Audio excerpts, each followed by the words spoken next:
Ang wala pantay na martial god, unang yugto. Kabanata 771, ang palasyo.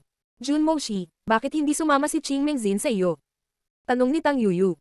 Hindi pa niya nakikitang lumitaw si Qing Mengzin. Noon, sina Qing Mengzin at Tang Yuyu ay napakabuting magkaibigan, sila ang pinakamaganda at pinakamalakas na babaeng cultivator ng Dragon Mountain. Akala niya ay sasama si Qing Mengzin kasama si Jun Moshi. Hindi siya pinayagan ng kanyang guro na pumunta. Sabi ni Jun Moshi, mas maraming ambisyon ang kanyang guro para sa kanya. Si Qing Mengzin ay miyembro ng Cosmic Pavilion, ang kanyang likas na kakayahan ay mas mataas kaysa sa mga kapwa niya disipulo. Kaya naman, masyadong mahalaga sa kanya ang kanyang guro at natatakot siyang mawala siya. Ang pagdating sa mahiwagang mundo ay mapanganib, mayroong napakalakas na mga cultivator mula sa mga imperyo na may average na kalidad. Si Qing Mengzin ay maaring hindi ituring na namumukod-tangi sa karamihang ito. Naiintindihan mo ba Tang Yuyu, ayaw din ng kanyang ama na sumama siya. Napakaraming malalakas na cultivator, ang misteryosong mundo ay mas mapanganib kaysa sa dakilang kompetisyon ni Zuyu. Ang Great Competition ng Zuyu ay tungkol lamang sa Zuyu, isang rehiyon na binubuo ng 4 na imperyo na may mababang kalidad. Gayunpaman, ang rehiyon ng Ganyu ay malawak at hindi kapanipaniwala. Hinamak ng mga tao mula sa Ganyu ang mga tao mula sa rehiyon ng Zuyu. Ang paglalakbay na iyon ay magiging lubhang mapanganib, lahat tayo ay kailangang maging maingat at maingat upang makalabas ng buhay. Sabi ni Tang Yuyu. Walang nakakaalam kung ano ang haharapin nila sa misteryosong mundo. Huwag kang mag-alala, hindi ako mamamatay dahil pinoprotektahan ako ng isang bituin. Ang buhay ko ay hindi magiging ganoon kaikli. Biro ni Jun Moshi habang nagtawanan ang tatlo. Iniunat ni Lin Fang ang kanyang kamay, si Tang Yuyu, Jun Moshi at Yun Fei Yang ay nagunat din ng kanilang mga kamay at pagkatapos ay sabay silang bumangon sa himpapawid na may pagpapakita ng pagkakaisa. Ito ay isang pangako sa kanilang sarili na sila ay lalabas na buhay. Matangkad na ngumiti ang mga Snow Eagles nang makita nila ang kanilang determinasyon at bono. Karaniwang walang emosyon ang mga mabangis na hayop ngunit ginalaw sila ng grupo ni Lin Fang. Kadalasan, ang mahihina ay biktima ng malalakas, mahirap makahanap ng mga kaibigan sa gayong mundo. Gayunpaman, si Lin Fang at ang kanyang tatlong kaibigan ay nakangiti ng tapat at buong puso, tila walang makakasira sa kanilang pagkakaibigan. Ginagawa nila ang kanilang pagkakaibigan. Tinutuya sila ni Ling Exi mula sa grupong Tianshu. Malamang siya ay nagsiselos na makita na si Lin Fang ay may napakabuting kaibigan. Sinulyapan siya ni Lin Fang ngunit hindi siya pinansin. Bakit kailangan niyang bigyang pansin ang kawalang halaga? Si Lin Fang ay isang mas malakas na cultivator. Kehe, pwede bang sumama sa inyo? Nagulat sila ni Huang Fulong sa kanyang nakakatuwang ngiti. Gayunpaman, bahagyang ngumiti pabalik si Lin Fang at tumango. Sa pagitan ng lahat ng dagat ng universo, ang magkakaibigan ay parang magkapatid. Kahit kakakilala lang natin kuya halika at samahan mo kami. Masayang sabi ni Jun Moshi. Si Jun Moshi ay napuno ng mahalagang enerhiya ng katwiran at nakadarama ng mabubuting intensyon. Talaga, parang magkapatid. Sabi ni Huang Fulong habang iniunat ang kanyang kamay habang ang 5 magkakaibigan na ngayon ay muling nagpakita ng pagkakaisa. Si Huang Fulong ay may simpleng pag-iisip.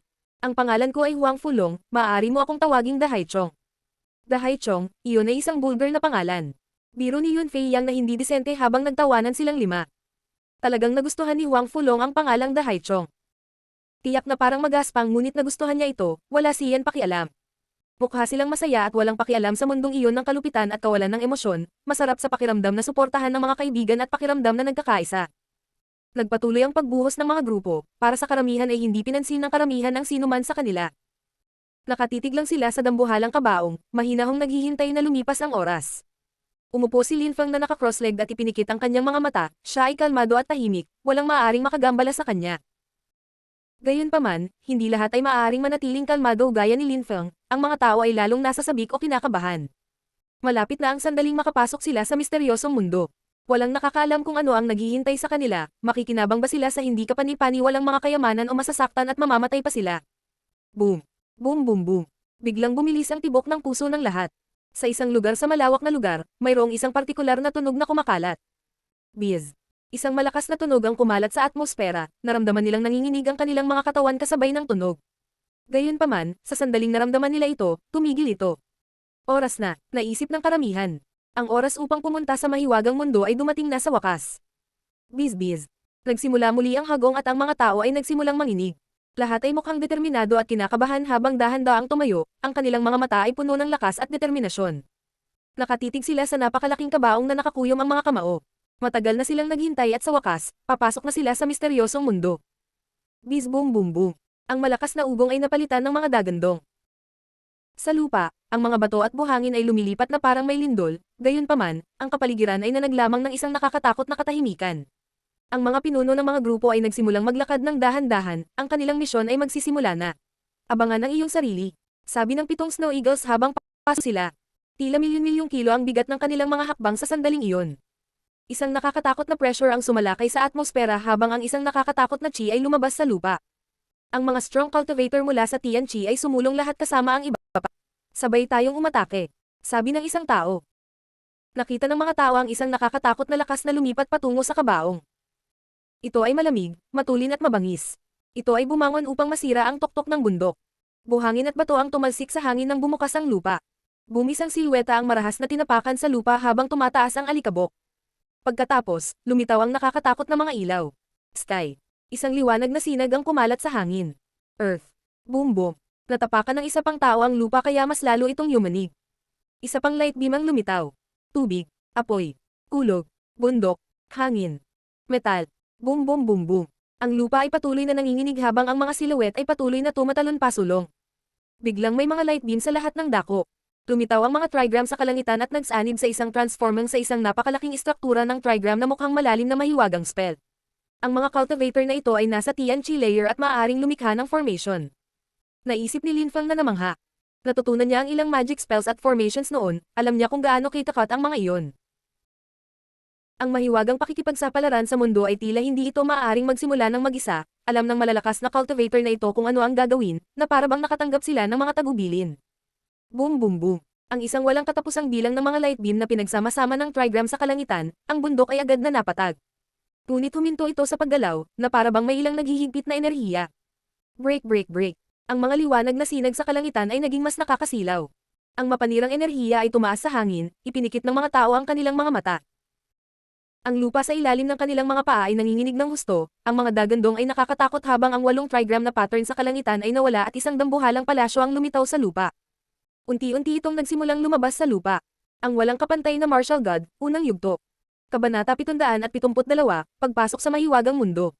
Namangha ang mga tao na nakatingin sa maringal na palasyo. Mukhang malawak at nangingibabaw, ang mga dingding ng palasyo ay may 5 kulay. Nakakagulat, may palasyo, ito ba ay tirahan ng emperador? Isip ng karamihan habang patuloy na nakatitig. May 8 trigram sa harapan ng palasyo na parang may pumipigil sa mga enerhiyang nilalaman nito. Lumitaw ang mga nakakasilaw na ilaw mula sa palasyo at nabulag ang mga mata ng mga tao. Isang nakakakilabot na hiyawan ang kumalat sa hangin, may isang taong gustong makalapit sa palasyo ay nasaksak ng mga ilaw at namatay. Pagkatapos ay naging tuyong bangkay siya sa lupa. Wala man lang dugo na parang sinipsip sa isang iglap ang likido ng bangkay. Gulp gulp.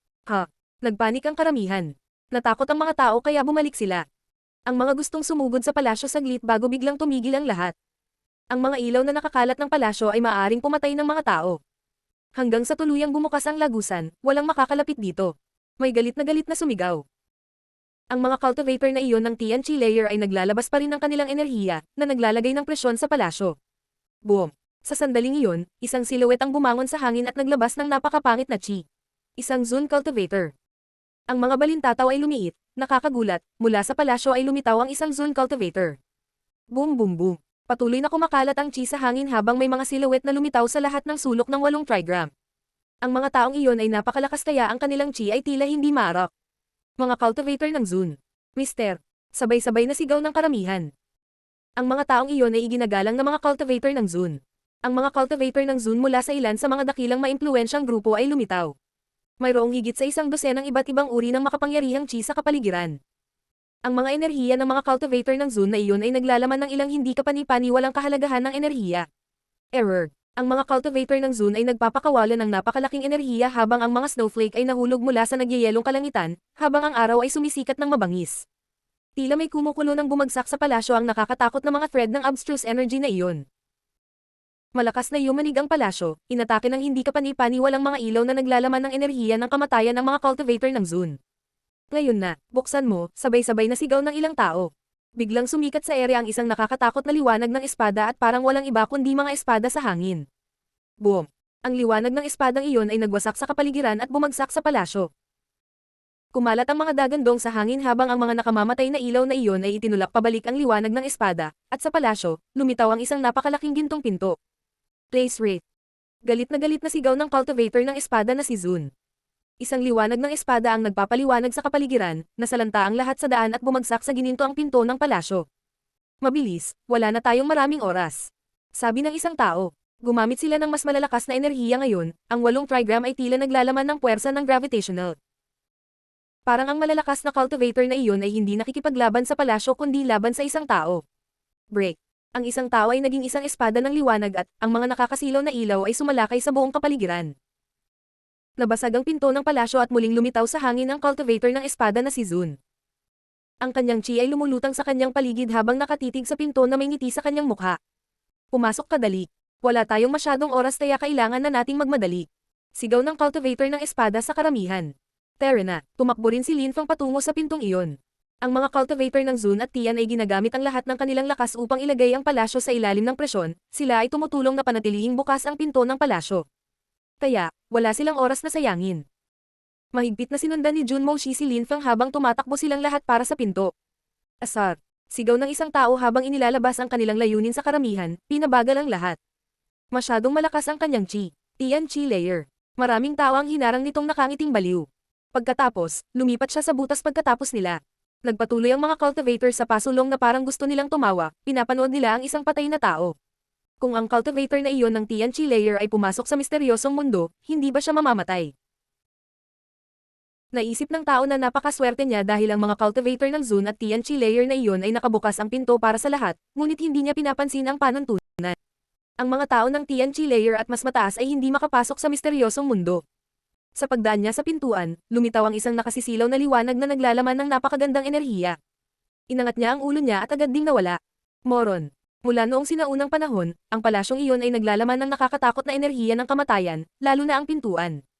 Ang mga nakalusot sa layer ng Tian Chi pataas na nagtangkang pumasok sa palasyo ay namatay sa wala pang isang segundo. Gayunpaman, ang mga cultivator ng Zuan Chi Layer ay maaaring pumasok sa misteryosong mundo. Ang pagpasok dito ay parang pagpasok sa isang walang laman na mundo. Si Lin Fang ay gumagalaw ng napakabilis gamit ang wind intent. Ilang sandali lang ay nakarating na siya sa tabi ng pinto. Tumingon siya, tumingin kay Jun Moshi at sa iba pa at sinabing, "Tara na." Pagkatapos ay tumalon si Lin Fang sa butas. Lumitaw ang nakakasilaw na mga ilaw at sa isang iglap, nakarating siya sa ibang mundo, isang mundo ng kadiliman. Boom boom, boom boom boom. May impresyon si Lin Fang na naririnig niya ang tibok ng puso ng isang tao. Sa kanyang cultivation level, hindi naging mahirap ang paglipat sa dilim. Gayunpaman, wala siyang makita dahil sa sobrang dilim ng lahat. Hindi niya alam kung nasaan siya. Ang alam niya lang ay maraming tao ang nakapaligid sa kanya. Malamang na katulad niya, naliligaw at hindi sigurado kung lilipat. Masyadong biglaan ang pagbabago. Kanina pa, may mga nakakasilaw na ilaw sa lahat ng dako at ngayon ay nasa madilim na mundo ito. Naglalaban ang lahat para makapasok muna sa mahiwagang mundo at pagkapasok ay kadiliman lang. Ang karamihan ng tao ay hindi maaaring makatulong ngunit manatiling ganap na tahimik, ito ay isang nakakatakot na katahimikan. Walang nakakaalam kung may kaibigan o kaaway sa tabi nila. Lin Fang. Parang boses ni Tang Yuyu. Boom. Isang nakakatakot na nakamamatay na enerhiya ang kumalat sa hangin at pinaputukan ang boses ng buong bilis. Tang Yuyu ang nakakatakot na suntok na iyon, ngunit hindi siya makapag-react ng mabilis. Boom. Ang nakakatakot na suntok na iyon ay damapo sa isang katawan at malamig na ngumiti ang isang tao. May nagsalita lang, gusto na bang mamatay ng taong yun? Biglang napatigil sa pagngiti ang taong iyon dahil may pares ng kamay ang humawak sa ulo niya. Gusto mong mamatay, sabi ng isa pang malamig na boses. Kumalat sa hangin ng isang kaluskos, tunog ng mga buto na dinudurog. Sa mundong iyon ng kadiliman, lamig lang ang mayroon. Sa totoo lang, ang taong nasuntok ay hindi si Tang Yuyu, kundi isang binata. Ang walang kapantay na martial god, unang yugto. Kabanata 773, ang mahiwagang marka sa madilim na mundo. Nandito ako. Sinabi ni Lin Fang nang hindi natatakot sa dilim. Ang nakapangangilabot na katahimikan at ang dilim ng lugar na iyon ay nagbibigay ng kakilakilabot na sensasyon sa mga cultivator. May umatake sa ibang tao at winakasan ang kanyang buhay sa isang iglap, ang kanyang spinal cord ay nabasag. Nakakakilabot. Ang mga tao ay hindi naglakas loob na kumilos ng walang ingat. Lin Fang. Nakahinga si Tang Yuyu nang mahanap si Lin Fang. Iniunat niya ang isang kamay at hinawakan si Tang Yuyu, magkahawak ang mga kamay nila habang sinabi ni Lin Fang, "Manatili ka sa tabi ko." Inilabas ni Lin Fang ang lakas ng mga herukas sa kanyang katawan. Napakasolid ng kanyang katawan na halos walang makakasakit sa kanya. Tang Yuyu, maaari kang manatili sa likod niya at magiging ligtas. Nasaan ba tayo? Tanong ni Jun Moshi, na nagbibigay ng ilang mahahalagang enerhiya ng katwiran sa kanyang katawan. Agad na kumikislap ang ilang mahihinang ilaw ngunit tila nasisikip ang mga ilaw na iyon ng dilim. Ang kanyang enerhiya ay maaari lamang magpapaliwanag sa kanyang paligid hanggang 10 metro. Malinaw na nakikita ni Lin Fang na may mga taong nakatingin sa kanilang direksyon at ang kanilang mga mata ay kumikislap na madilim. Malinaw niyang naunawaan na ang lahat sa mahiwagang mundo ay isang potensyal na kaaway. Malawak ang madilim na mundo, na may mga mahihinang ilaw lamang na nakakalat ng lakas ni Jun Moshi, imposibleng makita ang mga gilid. Pinandilatan ni Lin Fang at ng kanyang mga kaibigan ng iba, pinatingin sila sa ibang lugar. Alam nila na malakas si Lin Fang. Kasama sina Yun Fei Yang at Huang Fulong sa likod ni Jun Moshi, nagkabalikan ng 5 magkaibigan. Masyadong masikip dito, lumipat tayo sa gilid. Ang iba pang 4 ay sumunod kay Lin Fang sa isang direksyon. Hindi nagtagal ay dumating sila sa isang kakaibang pader. Patuloy na inilabas ni Jun Moshi ang kanyang lakas ng katwiran upang paliwanagan ang kapaligiran. Dahan-dahan, pinaliwanagan ng kanyang enerhiya ang iba't ibang bahagi ng harapan. May mga kakaibang marka sa mga dingding, tila ang mga markang iyon ay buhay at may sariling kalooban. Napakakakaiba ng mga markang iyon. Sumang-ayon si Yun Fei Yang at ang iba pa. Gamit ang mahinang mga ilaw na ipinakalat ni Jun Moshi, tiningnan nila ang mga marka ng mas detalyado. May impresyon sila na ang mga ito ay hindi simpleng mga marka kundi mga geyser ng napakalakas na enerhiya na maaaring pumutok anumang oras. Hayaan mo akong subukan ng isang bagay. Mukhang nasasabik si Huang Fulong. Purong chi ang lumabas sa kanyang katawan bilang malabong mga ilaw.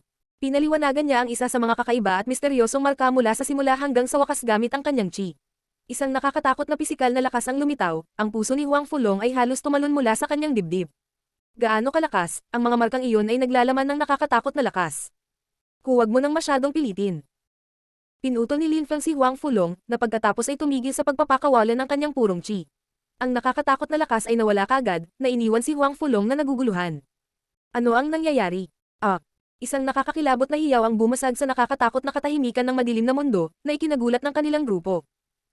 Tumingon sila at nakita na ang pader ay naglabas ng nakamamatay na enerhiya na tumagos sa katawan ng isang tao na ginawa ang ginawa ni Huang Fulong, na pinatay siya kaagad.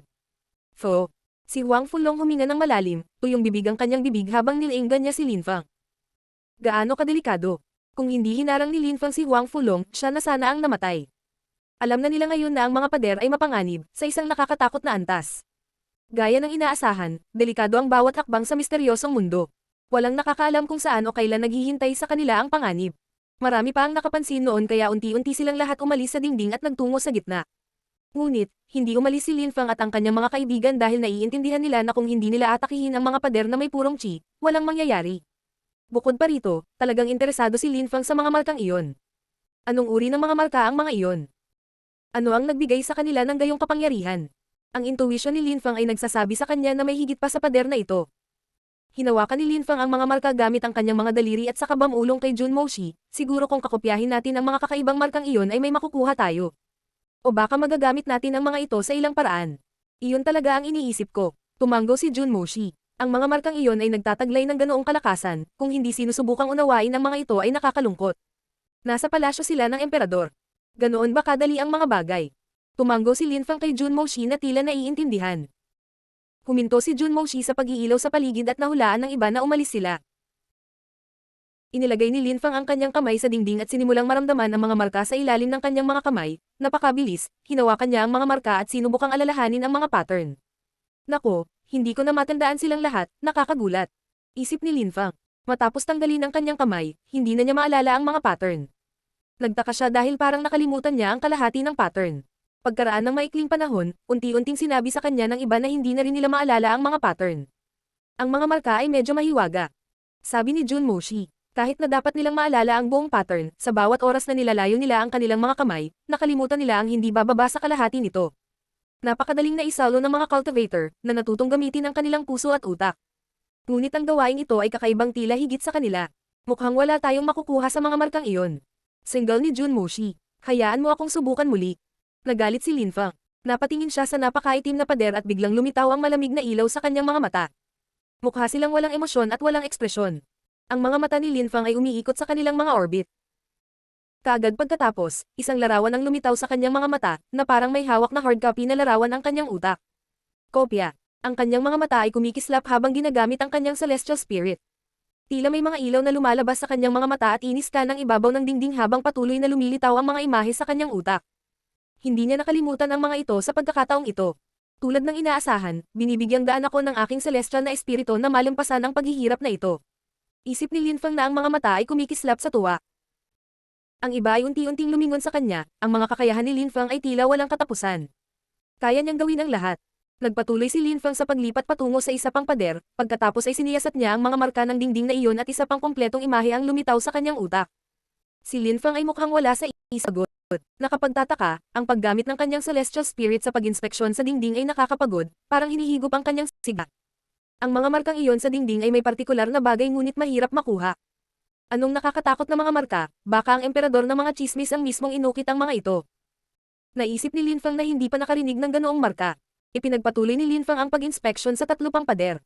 Sa bandang huli, 5 pader lang ang na-detect ni Lin Feng na puno ng mahiwagang markang iyon. Ang walang kapantay na martial god, unang yugto. Kabanata 774, Altar ng Sakripisyo. Kaya Lin Feng, ano ang nahanap mo? Hindi maiwasang magtanong ni Tang Yuyu. Masyadong misteryoso ang mga markang iyon. Sa antas ng aking paglilinang, maaari lamang akong mag-inspeksyon ng 5 pader. Ngayon kailangan kong tingnan kung maiintindihan ko sila. Sabi ni Lin Feng sa malalim at malakas na boses. Kahit na natapos na niya ang pag-inspeksyon sa mga dingding, hindi niya maintindihan ang mga marka sa kanyang kasalukuyang antas ng paglilinang. Sa pag-aaral ng mga imahe sa kanyang utak, hindi siya makapag-focus sa mga ito at agad na nakaramdam ng pagod. Masyado pa siyang mahina. Okay lang, hindi naman masama ang makapag-inspect ng 5 pader. Hindi ko man lang ma-inspect ang isa. Si Tang Yuyu ay ngumiti ng pilit. Si Jun Moshi at ang iba ay pareho, hindi rin nila maalala ang mga pattern. Mayroong kakaibang puwersa sa mga pattern na iyon, ang mga pattern na iyon ay maaaring masyadong mahirap maunawaan o ang kanilang antas ng paglilinang ay masyadong mababa. Nagpatuloy sila sa pasulong habang ang iba ay nanatili at sinubukang maunawaan ang mga pattern. Natuklasan din nila ang mga pattern, ngunit mayroon silang parehong problema tulad ni Lin Feng at ng kanyang mga kaibigan, hindi nila ito maintindihan. Hindi nila maalala ang mga pattern na nabuo ng mga markang iyon. Isang mahinang liwanag ang lumitaw sa mga dingding na gawa sa purong chi. Dahil may namatay noon, marami ang lumayo sa mga pader, ngunit ngayon ay may mga taong gustong sumubok muli. Gayunpaman, sa tuwing naramdaman nila ang napakalakas na nakamamatay na enerhiya, huminto sila. Si Lin Feng at ang kanyang mga kaibigan ay sumulong at nagpatuloy sa paggalugad sa lugar. Dahil hindi nila maintindihan ang mga ito, hindi nila naramdaman ang pag-aaksaya ng maraming oras sa pag-iisip tungkol sa kanila. Isang napakalakas na chi ang lumitaw, na nagpakaba kay Lin Feng. Sa harap niya ay isang napakalakas na enerhiya na puno ng lakas ng mga mahiwagang marka. Mamatay. Sabi ng isang masamang boses. Ilang purong chi light ang lumitaw sa harap nila at pagkatapos ay natatakpan ng purong chi light ang mga dingding. Ang nakamamatay na enerhiya ay kumalat sa mga mahiwagang marka na tila mga ugat at arterya. Humiga. Galit na sigaw ni Lin Feng, nakikinig sa sarili niyang instinct. Sa hindi kapani-paniwalang bilis, napaatras siya at natamba. Grr. Isang lilang liwanag ang lumitaw sa hangin at dumaan sa harap ng mga mata ni Lin Feng, ang liwanag na iyon ay nakasisilaw. Isang nakakatakot na hiyaw ang kumalat sa kapaligiran, agad na pinugutan ang ulo ng lilang kulog na iyon. 2 bakas ng dugo ang tumalsik sa hangin. Dilat ang kanyang mga mata sa sandali ng kanyang kamatayan, hindi niya alam kung paano siya namatay. Lin Feng. Natigilan si Tang Yuyu sa paghawak sa kanya. Naramdaman niya na ang mga kamay ni Lin Feng ay nasa kanyang mga mata. Namumula ang mga mata niya, para siyang nabulag sa sakit. Umikot sa hangin si Pure Chi at tumaas sa kanyang kamay, lumipat ito sa kanyang mga mata at bahagyang naibsan ng sakit. Dahan-dahan niyang ininulat muli ang kanyang mga mata. Kasabay nito, sina Jun Moshi at Huang Fulong ay itinapon na ang kanilang mga sarili sa umatake kay Lin Feng. Sa kadiliman, mayroong isang malamig na enerhiya na parang yelo o nyebe na lumitaw. Kumalat sa hangin ang ilang ingay. Si Huang Fulong at Jun Moshi ay bumalik sa kinatatayuan nila kanina, galit na galit silang nakatingin sa tao. Sinabi ng mga matatanda ng Tianqi na hindi tayo maaaring mag-atake sa isa't isa. Laban sa lahat ng inaasahan, kayong mga taga Tianshu ay nangangahas na lumubog sa ganoong antas. Talagang walang hiya kayo. Nagalit si Huang Fulong. Ang umatake sa pader na may purong chi ay ang binata na natalo ni Lin Feng noong isang araw. Walang tumugon habang ang mga tunog ng hakbang ay bahagyang napapansin. Tumayo na ang kalaban, walang nakakaalam kung saan siya pumunta. Lin Feng, okay ka lang ba? Itanong ni Jun Moshi, naglabas ng ilang mahahalagang enerhiya ng katwiran upang makita ng maliwanagan si Lin Feng. Muntik na akong mabulag pero ayos lang ako. Sabi ni Lin Feng na umiling. Ang enerhiya ng mga mahiwagang marka ay nakakatakot. Sa kaunting purong chi, ang mga pader ay maaaring maglabas ng nakakatakot na enerhiya. Ang mga taong iyon ba ay mula sa grupong Tianshu? Gustong malaman ni Lin Feng. Talagang, siya ang umatake sa iyo noong isang araw, malamang si Ling Exi ang may pananagutan niyan. Galit pa rin si Huang Fulong. Tila na overestimate nila ang integridad ng iba. Kahit na binalaan sila ng mga matatanda na huwag mag-atake sa isa't isa at gawin ang lahat para sa Tianqi Empire, ang mga henyo na iyon ay sanay na kumilos ng mayabang. Noong nakaraan, pinahiya sila ni Lin Feng at kinasusuklaman nila siya dahil doon, at ngayon ay muntik na nila siyang patayin. Dahil sa ganoong paraan, huwag mo akong sisihin sa pagiging bastos. Sabi ni Lin Feng habang nakatingin sa malayo. Tingnan mo ang mga dingding. Hindi inakala ni Lin Feng na magagamit ng mga tao ang mga pader para salakayin ang iba. Tanging ang mga talagang tuso at masasama ang makakaisip ng mga murang paraan para atakehin ang iba. Ngayon, alam na ng lahat na maaari nilang gamitin ang mga pader para salakayin ang iba. Naglakad silang lahat patungo sa dingding at ipinatong ang kanilang mga kamay sa dingding. Naglabas sila ng ilang purong chi habang ang mga pader ay naglalabas ng nakamamatay na enerhiya bilang tugon, tila ang mga pader ay malapit ng mamatay. Kaagad, ang mga nasa dilim ay nadama na inapi ng nakamamatay na enerhiya. Gayunpaman, walang umatake. Kung nakapatay sila ng ibang tao, siguro natatakot silang gantihan. Ang itim na lagusan ay tila walang katapusang, tulad ng isang tunay na libingan. Nagpatuloy ang mga tao sa paglalakad ng napakahabang panahon hanggang sa tuluyang makarating sa isang lugar na may liwanag. Ang liwanag ay unti-unting lumiliwanag. Nakikita ng karamihan ang isang napakalaking lapida sa harap nila, at sa paligid ng lapida ay may mga kakaibang marka na tila mga ugat at arterya. Ang mga markang iyon ay parang mga marka sa mga dingding sa lagusan. Gayunpaman, ang mga ito ay mas komplikado, sila ay nag-criss-cross ng magkasama upang bumuo ng mga interweaving pattern. Tila isang dagat ng vasculature ang konektado sa lapida na iyon. Actually, hindi ito mukhang lapida, pero mas parang altar. Ang mga mahiwagang marka na ito ay naglalaman din ng nakamamatay na enerhiya, ngunit ang mga ito ay magkakaugnay kaya ang lakas na ilalabas ay malamang na mas malakas kaysa sa mga nasa tunnel.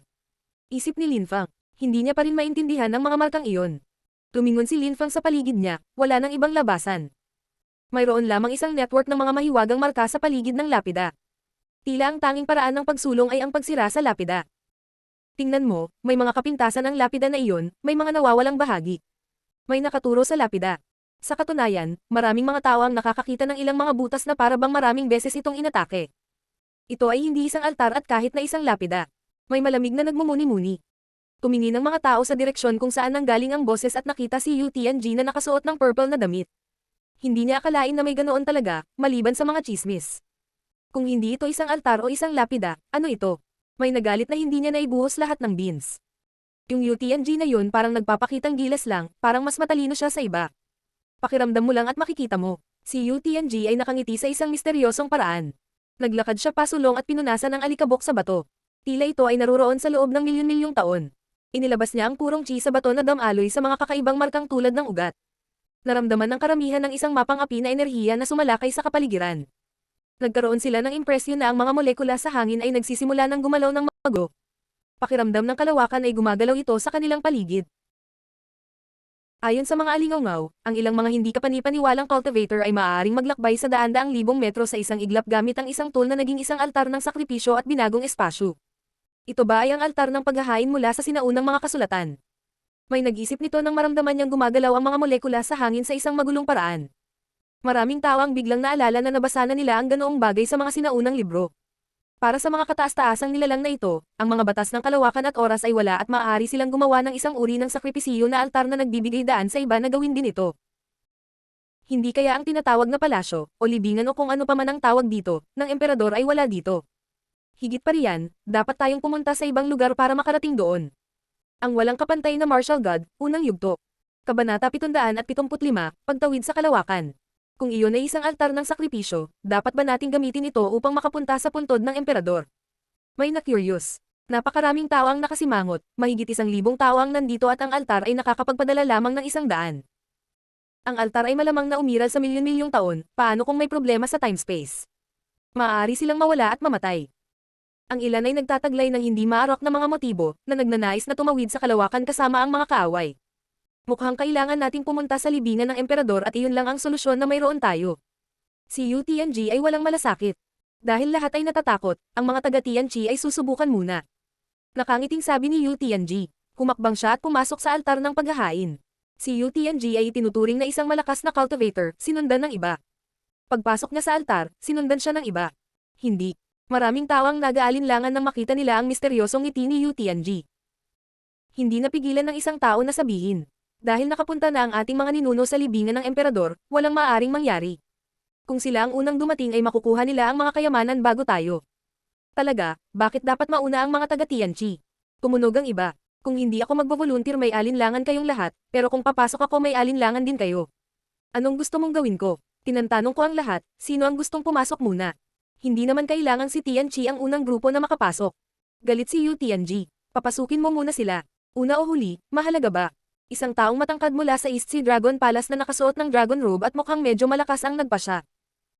Ao Jiao ang pinakamalakas na batang cultivator mula sa East Sea Dragon Palace, siya ang pinuno ng kanyang grupo. Maging sina Duan Wuldao at Diling ay kanyang mga katulong. Pagkatapos ng lahat, si Ao Jiao ay palaging miyembro ng East Sea Dragon Palace. Malakas sina Duan Wuldao at Diling ngunit bago sila kaya hindi lubos na nagtiwala sa kanila ang East Sea Dragon Palace. Ikaw mauna, sabi ng may suot na puting damit na may dalang espada. Ang ekspresyon ng kanyang mukha ay tila matalas na parang espada. Sila ay mula sa Nine Cloud Sword Sect, ang binata na nagsalita noon ay si Kung Jie. Nanatiling tahimik ang lahat, hinahayaan munang makapasok ang Tianqi Sect, hindi dapat maging sanhi ng pinsala sa kanila. Nakita ni Yu Tianji na nanatiling tahimik ang lahat at ngumiti. Inilabas niya ang kanyang dalisay na chi na lumutang sa kanyang katawan at nagsimulang damaloy sa mga misteryosong malave na marka. Nagsimulang umalo ng espasyo at oras at naging maliwanag ang lahat. Nako! Pakiramdam ko lalamunan din ako ng space at time. Ang altar ay nagpapakalat ng liwanag na bomb-alert sa lahat. Tinitigan ni Lin Feng si Yu Tianji, nakita lang niya itong nakangiti sa misteryosong paraan. Nang walang pag-aalinlangan, sinabi ni Lin Feng kay Tang Yuyu. Pasok na tayo. Sinundan ito ni Jun Moshi at ng iba pa, Biz. Magulo ang iniisip ng mga tao, natakot sila. Parang gumuho ang mundo nila. Isang nakakatakot na bagyo ang lumitaw. Ang mga tao ay natakot sa kamatayan, sila ay tumatawid sa espasyo at oras at pagiging tunog ay resonating sa kanilang ulo. Ang nakamamatay na enerhiya sa kanilang paligid ay patuloy na umaagos na nagpapaalala sa kanila ng mga ritual na sakripisyo. Maaari bang mamatay ang mga tao kapag hinawakan nila ito? Kaagad pagkatapos, isang nakakatakot na tunog ang kumalat sa hangin nang lumitaw ang isang itim na butas na nilamon ng isang tao. Tumibok ang mga puso nang makita nila iyon, mamamatay ba ang taong iyon? Ngayon, marami ang nagsimulang gumawa ng kakilakilabot at nakakaiyak na hiyawan. Ang kapaligiran ay patuloy na umaalon at nagbabago, ang mga dagandong na tunog ay patuloy na tumatagos sa kanilang mga eardrum, ang bawat nakakakilabot na hiyaw ay nagpapanginig sa iba. Ibig sabihin may ibang nilamon ng black hole. Nababaliw na ang mga tao, lahat ng napakalakas na cultivator na iyon ay nilalamon maliban sa mga taong Tianqi na nasa liwanag na nakakalat sa tabi ng altar, na parang bula.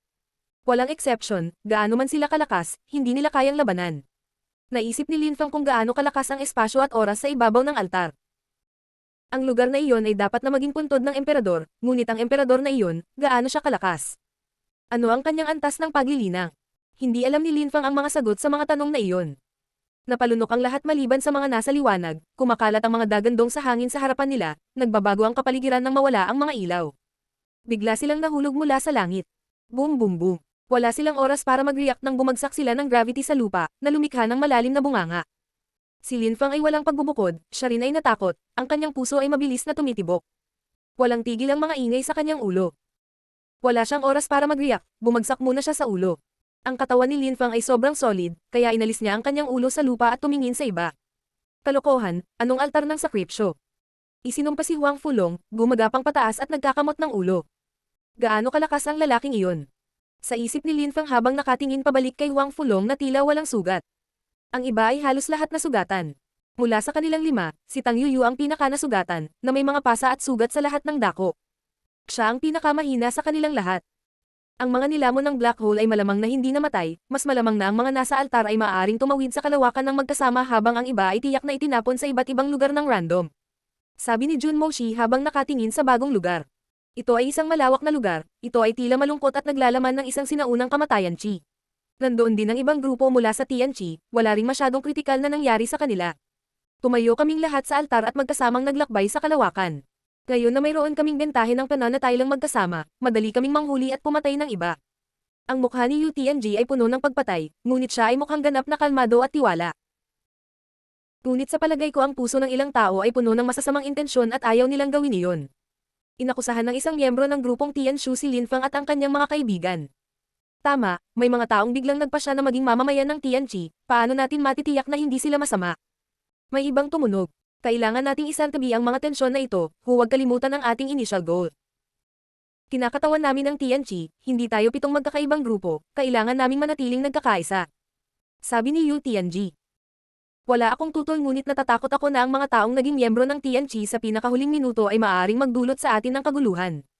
May panunuya na sabi. Pinandilatan ni Lin Feng ang mga tao mula sa grupong Tianshu.